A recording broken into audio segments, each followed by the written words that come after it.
So Morbius has just released, and oh my god, this has gotten probably the most amount of negative reviews I have seen for a big, wide release film in a long time. I mean, this movie's been getting just trashed online, and it's been getting trashed for weeks. I mean, we've been hearing early reviews for a couple weeks now, all been pretty much negative. So when I went into this, the lowest expectations I think I've ever had for a film, at least a Marvel film, in a long time, and I was previously kind of excited for it because I don't love the Venom films, but I think they're, enjoyable. So I was like, okay, I'm looking forward to this. I liked some of the trailers. I think it looked okay, but because of all the negative reviews, like, I don't let other opinions get in my mind, but just naturally, I definitely lowered my expectations a bit.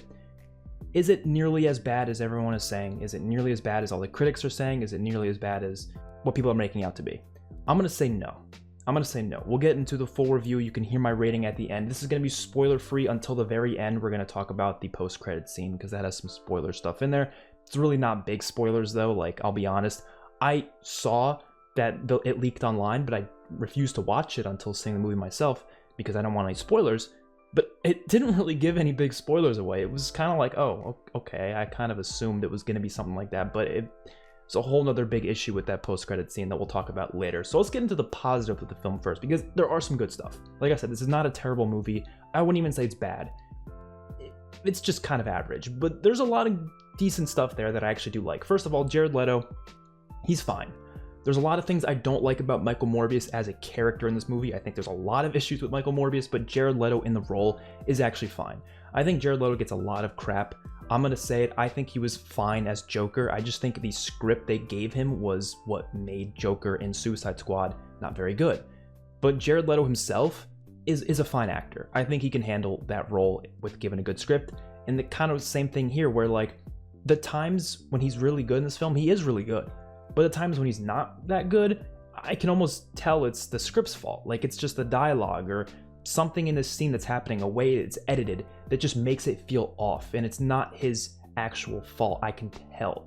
For the most part, I really do like his performance in this movie, and I don't really like much about Michael Morbius as a character though, so we'll talk about that later. But the one character in this film I do love, I honestly would say he's the best part of the film. I would go as far as to say he's actually one of the best villains I've seen in a Marvel film in a while. That's definitely an exaggeration, but he's a good villain though. I don't think he's top tier or anything, but he's good. And that is Matt Smith as Milo. Milo was like his secondary name. I guess he kind of had two names because Michael gave him a name or whatever, but you'll understand it when you see the movie.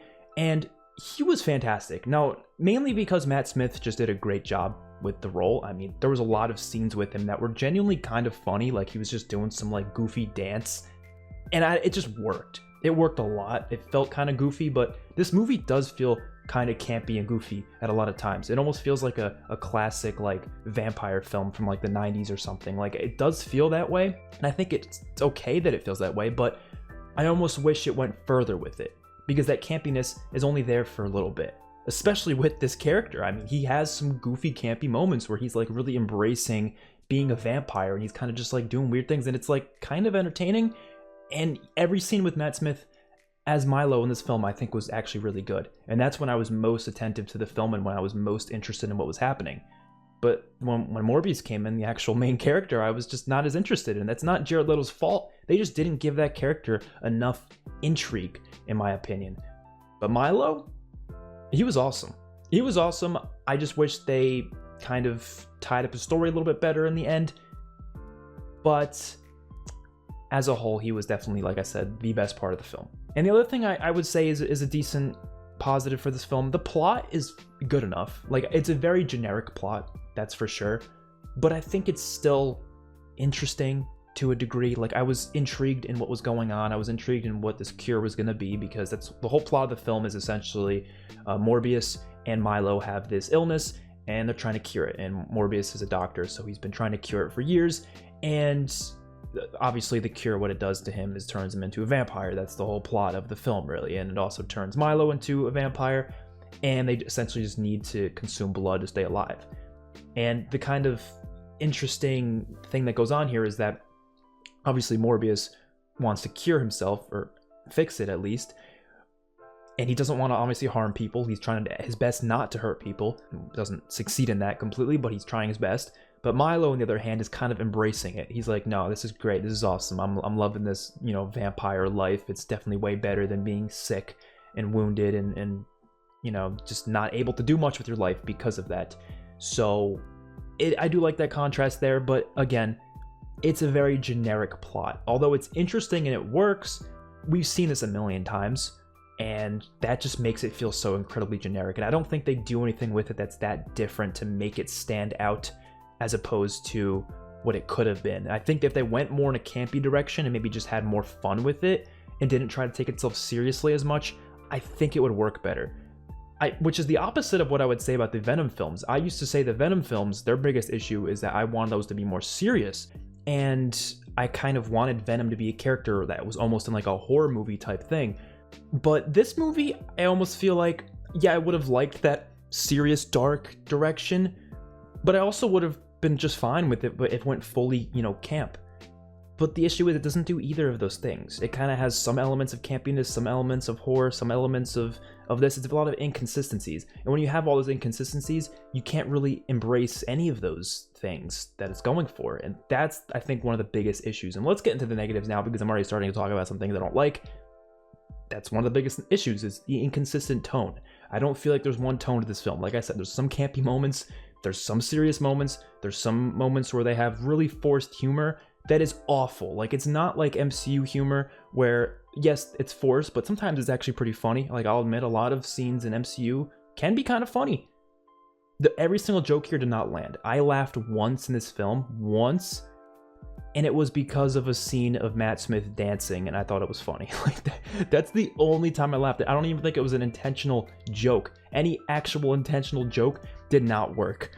You saw this in the trailer when Morbius goes, "I am Venom." It was like, it felt so out of place, and it was supposed to be funny. It was supposed to be one of those, funny little wink at the audience moments, but it just, not a single person in my audience laughed. It was just crickets were being heard.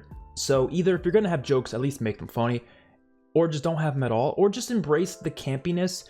So humor doesn't even really need to be that funny because it automatically just has that campy tone to it anyways. So a lot of things are just a little bit more light, I guess, and I think it would have worked a lot better.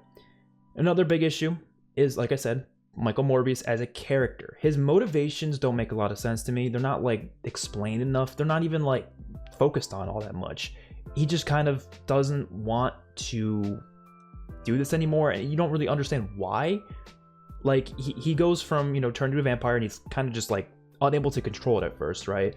That they make that very clear. They have a lot of sequences where he cannot control his vampire urges to want to just consume blood. But then out of nowhere, he has this epiphany where he's like, no, I need to fix this.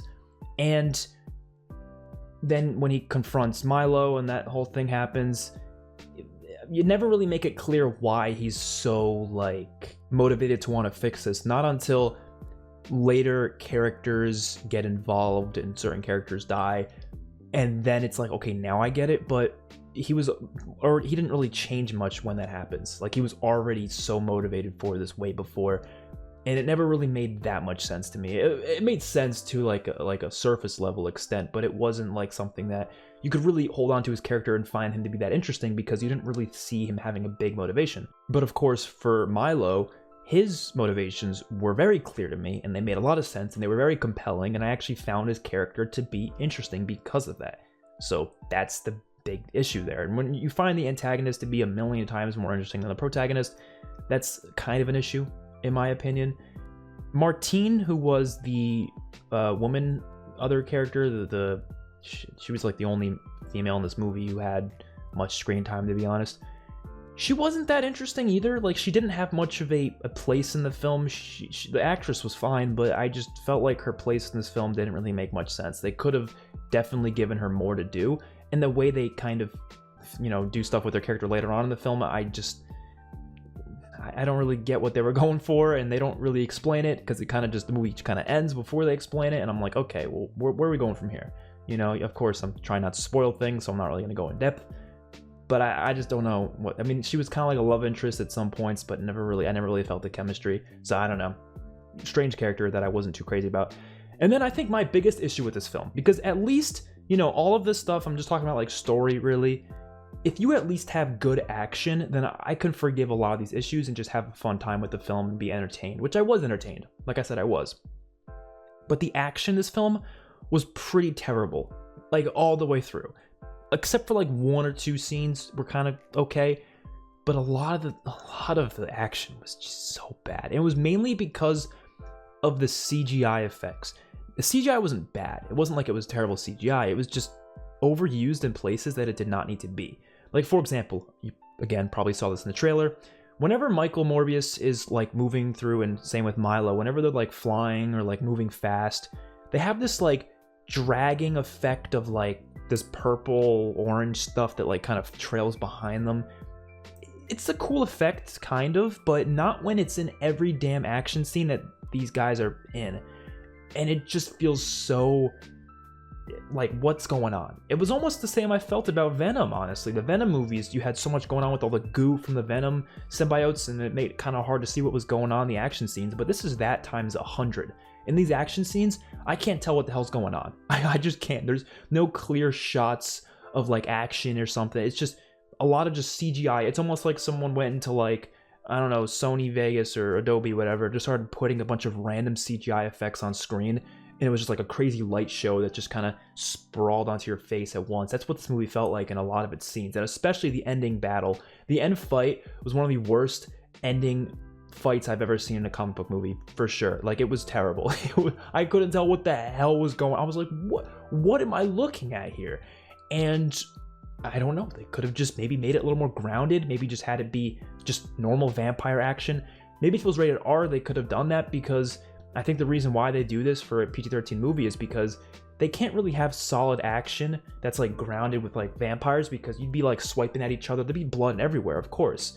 So they did it in a way where they could have them almost be like two Superman-like characters who just push each other against walls, which is honestly what they do for these action sequences. They're just pushing each other against walls and throwing debris at each other. It literally looks like Superman versus Zod from Man of Steel, which works in that movie, but it doesn't work in here. It just doesn't, especially when the CGI is just all over the place, and I'm just like, what is happening? They do a lot of these really weird slow-mo shots, too, that just don't work, to be honest. They really don't, because they overdo them, and it never looks that good, to be honest. So I wasn't a fan of that.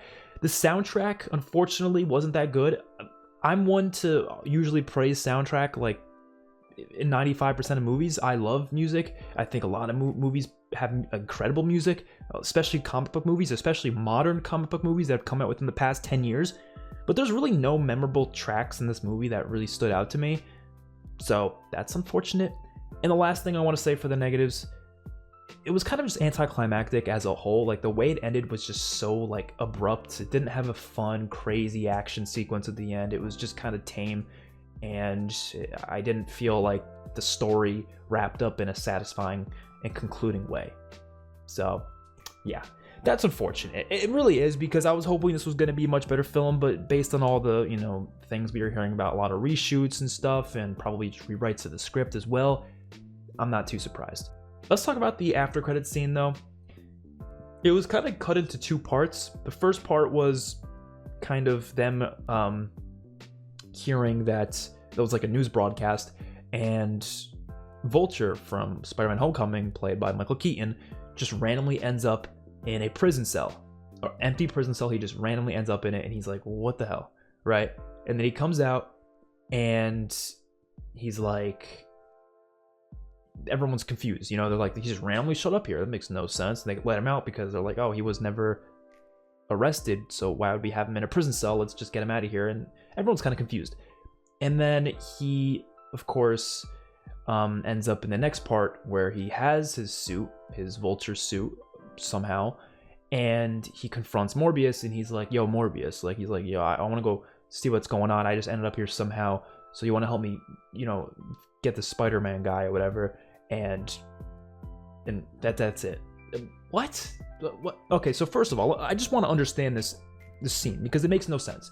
First of all, how does he have? Why was he even there? Right? Based on what we know, obviously there could be stuff we don't know about the multiverse. Based on what we know, what happened in Spider-Man Homecoming was, or No Way Home, was that the villains were coming to the MCU universe. Nobody was going to other universes from the MCU. That wasn't happening, to our knowledge. But this confirms that that did happen. Assuming this is the same Michael Keaton. I'm assuming it is. But he went to this Morbius universe instead, just randomly ended up there, which confirms it's not in the Spider-Man Homecoming universe, or MCU. And so he's there, which already makes no sense. I'm sure there's some multiverse explanation for it, so I guess I shouldn't say no, it makes no sense. I'm sure it can make sense. It's just right now, it just doesn't make a lot of sense. He ends up there. What does make sense, though, is why does he have his armor, right? I'm assuming maybe there's a Vulture version of himself already in that world. Maybe, and he confronted him and took his armor, or maybe he made that armor. I don't know. But that's a lot of what ifs there. I don't know. It doesn't make sense. And then he wants to go after Spider-Man, which does somewhat make sense because, yes, you know, everyone forgot who Peter was. They forgot, who Peter Parker was. He was Spider-Man, so I guess that makes sense. The only reason he wasn't going to give Peter Parker away in Spider-Man Homecoming at the very end of the movie was because, you know, he saved his daughter and all that. And I know he still knows Spider-Man did, but Peter kind of gave him a bit of a personality, like it personalized Spider-Man, but, you know, Spider-Man's not really personalized to where Vulture's at right now because, again, he forgot who Peter was, like everyone else. So that makes sense. But why? First of all, how is he going to find Spider-Man? Let's assume this is in the Andrew Garfield universe, which I think that would make the most sense. Maybe if this is in the Andrew Garfield universe and they're going to try to confront Spider-Man and they're going to find his Spider-Man and they're just going to attack him just because he looks like Spider-Man. But they have never established that there is a Spider-Man in this universe, so that also doesn't make that much sense. And we do know that Venom is in this universe. So I don't know, man. I don't know. It's a very confusing thing. I just think it was a weird after credits. And why would Morbius go help him? Like, why? He has no connection. There's no reason why he would be like, yeah, I'll go help you find this random guy. Why? There's no reason. I don't know. I'll see where it goes. I do hope it involves Andrew Garfield in some way, but I don't really get it. And I don't know. That's not like people using that after credit scene as a reason to say the movie's bad. I think is a bit much because it's an after credit scene. It's not even really part of the film when you really think about it. It's like a teaser, really. So I'm not really like, oh, this film's, you know, gonna get points taken off because of it. I don't think that after credit scene takes off points. It's just a weird one that I thought I should mention. So as a rating for this film, I'm gonna give it. It's kind of hard to think about it because I really do think this movie's not nearly as bad as people say. I think there are a lot of positives and it's decent enough. It's got a good production value. Like I said, the CGI is a bit dodgy, but it's still, like, you know, has good overall directing except for the action scenes. You know, it's not like it's a okay movie. So I'm just gonna give it a 5 out of 10. That is the okay score, the definitive okay score for me. That is an average to me. 5 out of 10. Simple as that. It has probably equal amount of problems as good things to me. So yeah, I'm gonna give it a 5 out of 10. I can't really say it's terrible because I don't think it's terrible, but it's definitely not good either. So yeah, hopefully you guys enjoyed. Let me know your thoughts in the comment section below. I will see you all in my next one. Peace out.